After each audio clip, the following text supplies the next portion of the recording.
My name's Scott Shangraw, and this is my wife, Stephanie Shangraw. We both do this work together. We custom make furniture, and we do sculpture, wood sculpture. We lived in Candy Kitchen area now for about 5 years. We moved from another part of New Mexico, but originally we lived in Phoenix, so we moved from a big city to definitely a little smaller and colder area.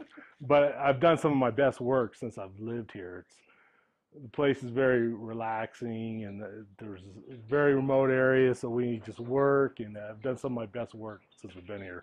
And right now I'm working on a walnut rocking chair, and the walnut I'm using comes from Oregon. It's a special walnut, and it has a lot of figure and everything in it, and I try to use that to incorporate in the stuff on the rocking chair, the seat, headrest, things like that.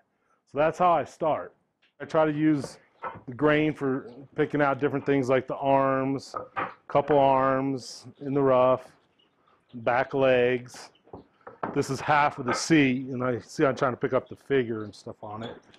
And these will be the runners, and these are several little thin layers. And this is the key to my rocker. What makes them different is I bend the wood. I put several layers of glue in here, put them in a form, and I bend them.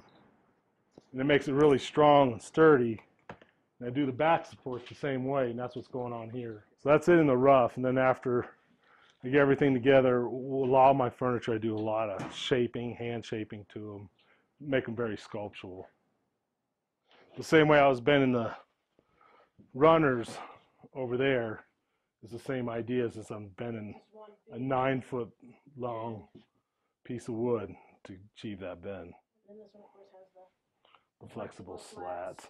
This is what really makes mine different. This has been something I've kind of developed over time, these flexible slats, making them where they move, but yet because they're laminated, they're really strong. But it makes a huge difference on the comfort of it. I was always into art in school, and I never found a medium that I liked, and I took a wood shop class, and I just really fell into wood and grew from there.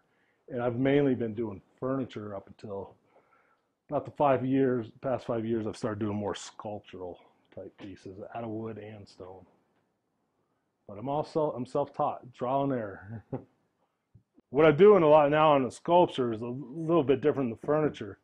I'm starting off with a big log or like a round burl, and I go in with a chainsaw. And I create a lot of my shape with a chainsaw, and I go in with grinders, files, a lot of handwork, and just create real flowing type shapes. I like to use a local wood from our area. This is a alligator juniper, which has a lot of pretty grain and a lot of interest to it. And recently I've started carving a lot of the same technique, except the chainsaw, stone. And this is a New Mexico stone as well. It's alabaster. And then I'm carving it and I'm adding wood element to it. So these are a little more artistic freedom, I feel, doing them, so they're a lot of fun. The way we get water, we have to haul our water, which I don't mind. It's one of the reasons we came out here is to conserve and be a little greener. But I haul 210 gallons in this haul tank here. The well is just half a mile away. It takes about 40 minutes to fill it up. I come home, and we have a water storage tank of 1,100 gallons over here that I pump it into, and that takes about another 40 minutes. So it's really fairly easy. I go once a week to keep up with it. We use about maybe 200 gallons a week. So you learn to be a little wiser with what you do.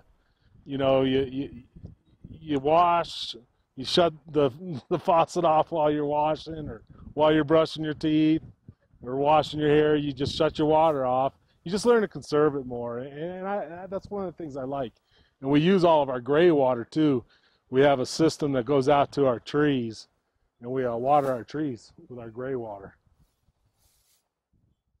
So we had this building right behind us here, drop down on the property. Basically, it's almost no money down. You pay monthly payments, or you can pay it off. It's easy, it's fast. We took our time. We lived in an RV for the first 14 months.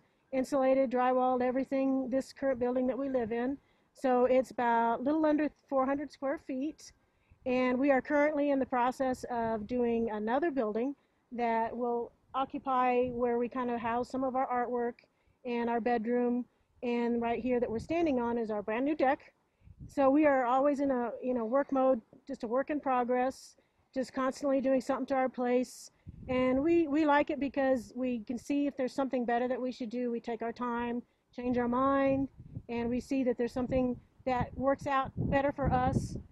But as far as the area goes, I would recommend to people to just take your time, find the property you like, and then go from there as far as what you like for your housing, and if you're going to build, or if you want to live in an RV for a while and see exactly what you want to do. I just recommend taking your time and just going just your own steps, and just do what you like. That's the main thing. Is we chose this because it was easy for us and cheaper for us, and we could work on it as time went and money came along. So that's what worked better for us. And it Right. allows us to do our own personal artist touches.